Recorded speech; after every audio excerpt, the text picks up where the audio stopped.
미술학원에 가면 제일 처음으로 배우는 것, 바로 선긋기인데요.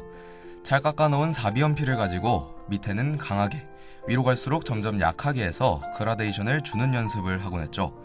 그 다음은 원그리기였던가? 엄마의 손에 이끌려간 미술학원이었는데요.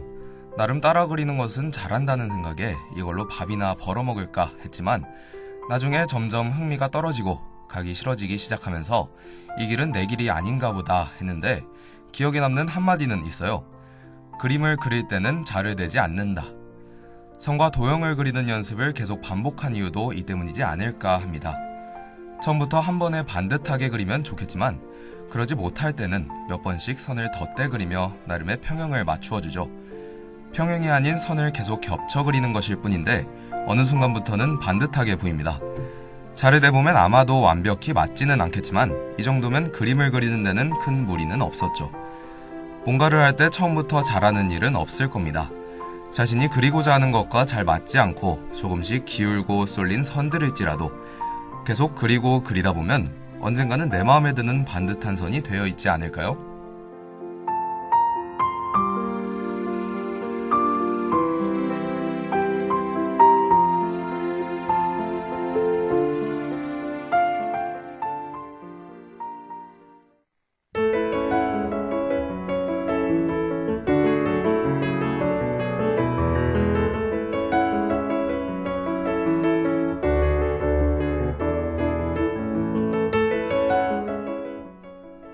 그림을 그릴 때 가장 힘든 순간은 흰 캔버스에 연필을 대고 처음 선을 내그을 때가 아닐까 싶습니다.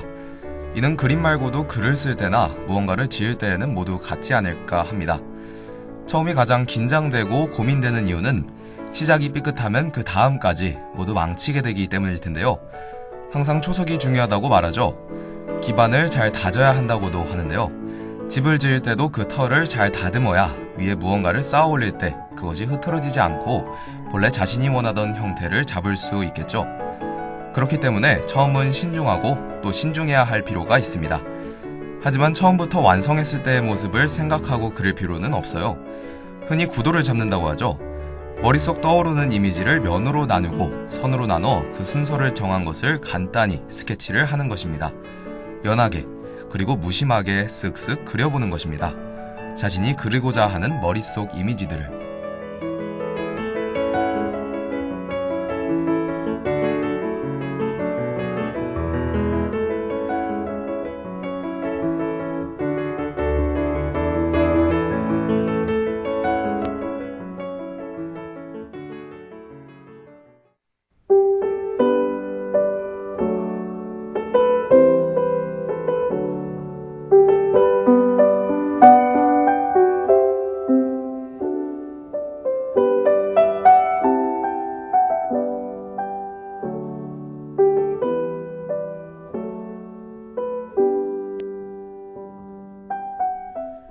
흔히 우리나라에서 먼 거리를 표현할 때 서울에서 부산까지의 거리를 예로 들고는 하죠.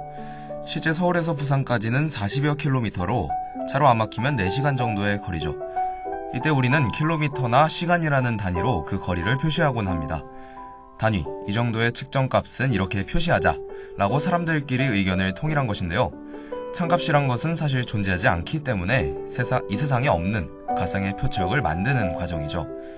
실제로 우리가 자주 쓰는 단위인 미터는 진공에서 빛이 3억 분의 1초 동안 진행한 거리로 정의된 값이라고 합니다. 이만큼의 표척이 5개 놓이면 우리는 5미터라고 읽게 되는 것이죠. 이런 표척을 눈금으로 새겨둔 것이 바로 자가 되는 것인데요. 간혹 우리는 이 자에 너무 의존하는 것이 아닌가 싶습니다. 이건 이만큼인 것 같은데? 라는 것. 자라는 것은 반박의 여지도 남겨주지 않습니다. 하지만 아까 말했다시피 참값이란 것은 사실 존재하지 않죠. 그 누구도 정확하게 이는 이거다 라고 말할 수 없습니다. 우리가 살면서 자로 잴 수 없는 것들은 참으로 많습니다. 누군가의 마음, 노력, 정성. 자로 재기에는 그 깊이가 눈에 잡히지 않기 때문이죠. 그러나 우리는 너무 쉽게 그것들을 자로 재버립니다. 1cm의 눈물이 어디 있고 열정이 어디 있겠습니까? 그것은 자가 아닌 그저 그대로 받아들여야 하지 않을까요? 어떨 때는 넘치기도 어설퍼 보이기도 하지만 자로 재기에는 너무 소중한 것들이잖아요.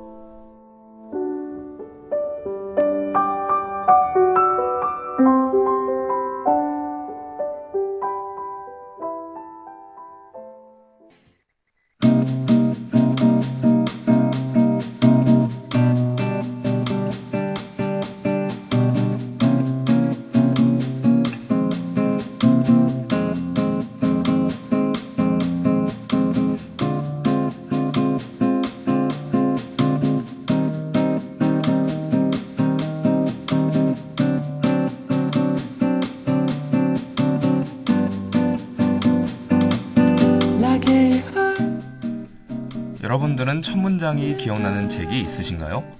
사람을 볼 때도 첫인상이 가장 중요하다고 하죠. 소설책도 마찬가지로 첫 문장, 그 시작이 독자로 하여금 이야기 속에 자연스럽게 빠져들게 하는 것이 중요합니다. 그 때문에 소설가들도 첫 문장을 쓰는 것을 어려워하죠. 누군가의 인상을 강하게 끈다는 것, 그것도 그리 길지 않은 단 몇 자로 말이에요.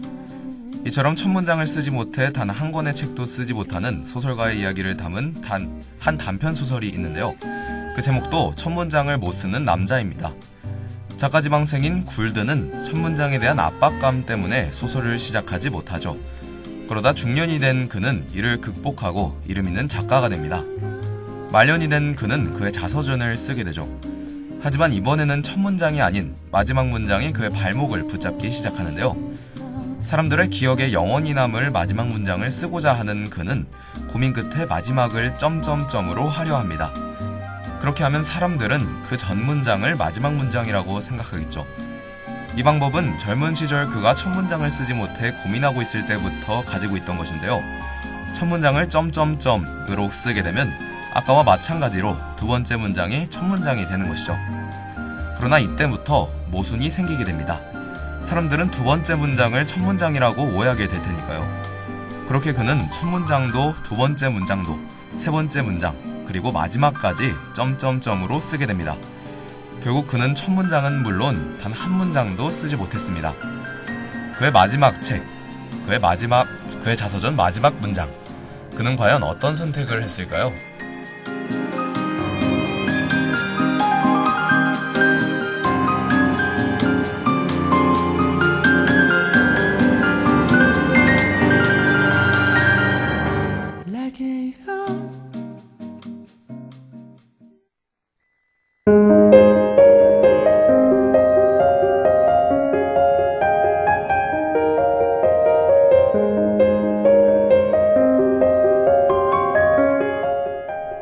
조금 서툴면 어떤가요? 잘못되면 또 어떻고요?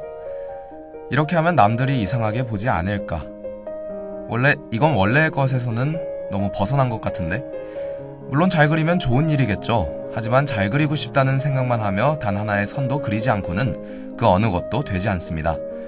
얼마 전 들은 말이 하나 떠오르는데요. 복권에 당첨되기 위해서는 우선 복권을 사야 한다. 아무리 높은 확률의 것이라 해도 하지 않으면 그 확률은 0입니다. 되던 안 되던 시작을 하지 않고는 어디에도 다다를 수가 없죠. 조금씩 벗어난 선들은 지우개로 쓱쓱 지우면 됩니다. 이리저리 자를 대보려 하면 단 하나의 선도 그리지 못하죠. 엉망진창에 삐뚤삐뚤 할지라도 결국 중요한 건 연필을 잡고 그 처음에서 발을 떼는 것. 난 어차피 해도 안 될 거야 라는 생각은 잠시 접어두고 과감히 내그은 선 하나에서부터 모든 것이 시작됩니다. 오늘 하루 집에 가는 길에 복권을 하나 사는 것도 좋고 그동안 고민만 하느라 시작도 해보지 못한 일들, 하지 못한 말들 모두 해보세요. 되든 안 되든 확률은 그전보다 확실히 올라가 있을 테니까요. 지금까지 음악방송 진행을 맡은 저는 아나운서 김민찬이었습니다.